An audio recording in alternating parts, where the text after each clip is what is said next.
So finish the strip out. Like I said, balls. You gonna have them. You gonna tell them. Lift your balls.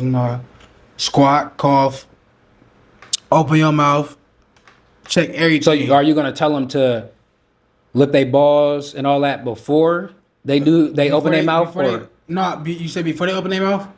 What are you gonna do first? You gonna have them lift their sack and all that first, or you gonna have them open their mouth first?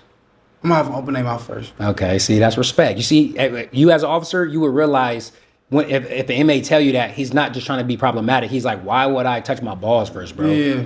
Like, you could have told me to open my mouth first. Yeah. Check everything, then be like, okay. Yeah. Because worst case, or what you gonna really do, is putting it under your shit. Yeah. You feel me? Under your balls. Or you gonna put it in your ass crack. Yes. So now that's what we gotta check now. You don't got nothing in your mouth.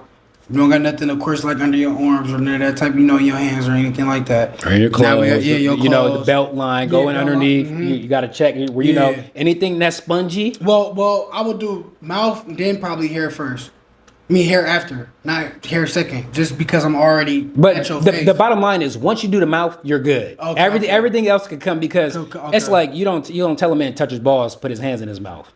Yeah. Once he puts his hands in his mouth, you touching your hair, your ass, like, brother. It don't even matter no more. Yeah, like as long as I said open your mouth and you show me your mouth first, it's not being disrespectful. Like the whole point is you don't have a man touch anything and touch his mouth. Yeah, exactly. Once you get that out the way, it's like now I understand. The order is. I didn't think about it like that. Yeah, the order is. Let's say he's already touching his hair. Okay, let me see, split open. Let me see. All right, take that ponytail out.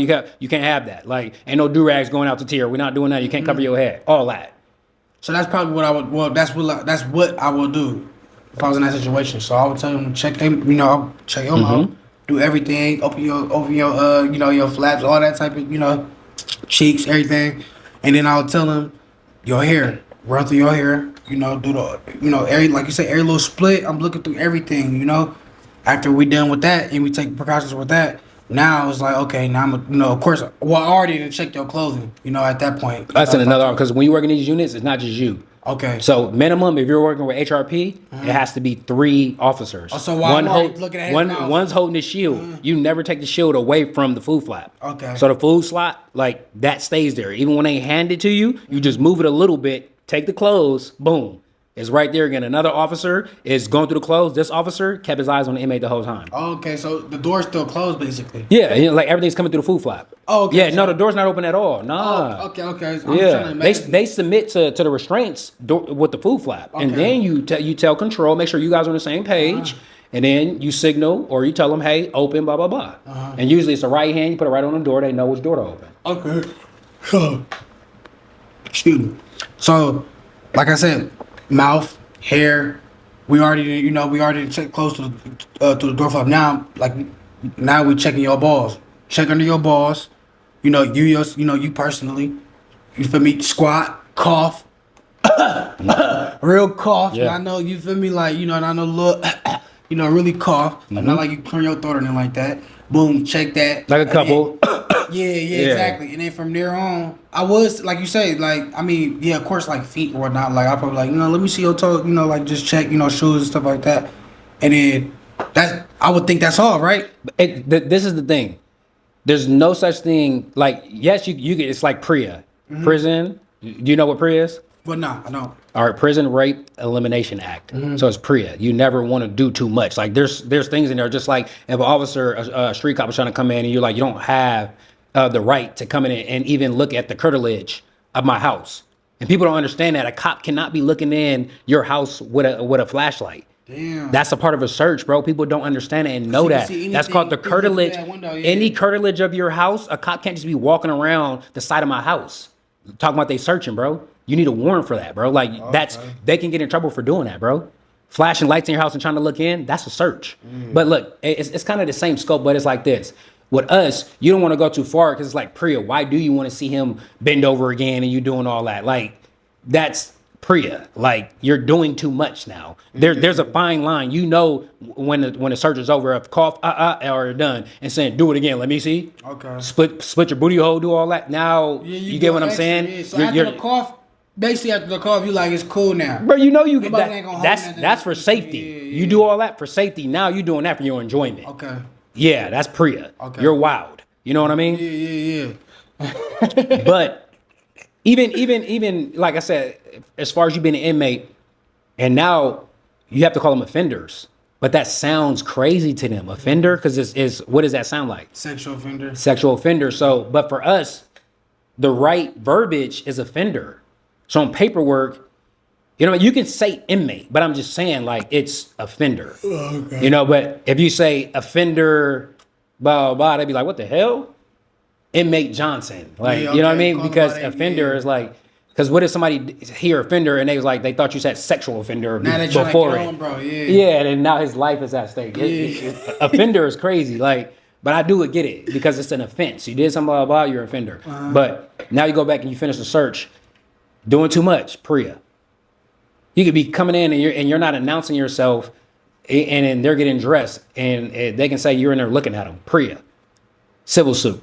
Damn. Brody, it's crazy. The liability that officers face every day from just a grievance, like of inmates can lie and tell another inmate to, you know, I would say assist, like, but really it's just like conspire with another inmate, like, oh, I'm gonna say this about officer blah blah, and you say he did that.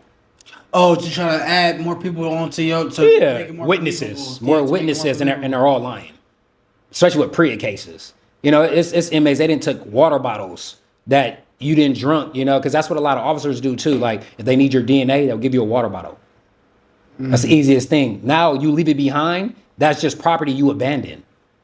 Now I'm finna grab this. You know, we have all rights to it. It's property you abandon. Yeah. That's a trick when they're interrogating you, shit like that, and they need your DNA. Here go a fresh water bottle. You're gonna crack open. Here you go. You're gonna leave it, and you really abandon your property. Because they gave it to you. You leave it. Whether you throw it away or not, you abandon it. Yeah. That's your DNA on that.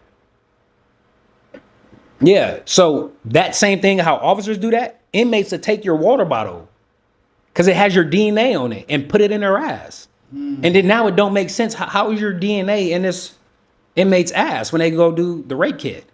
Damn. Damn, that's crazy. And everybody always trying to boil things down to cameras when people use cameras to manipulate real life. I can act like I could do something to you and you ain't got your camera on you, and then I can start filming and then you look like the bad guy. Look what you doing. And you look like the bad guy now. Just punched me 6 times. Exactly. And then now you look like the bad guy. So from that point on, I'm manipulating everybody who see it from that point. Yeah. And then, like you said, now you can't even really believe what's going. Now it's like you know what it comes down to now? Yeah, it's your word versus his, but now it's how true is your word? Yeah. What kind of person are you now? Now you have to dig deep. Now imagine you being on trial for this.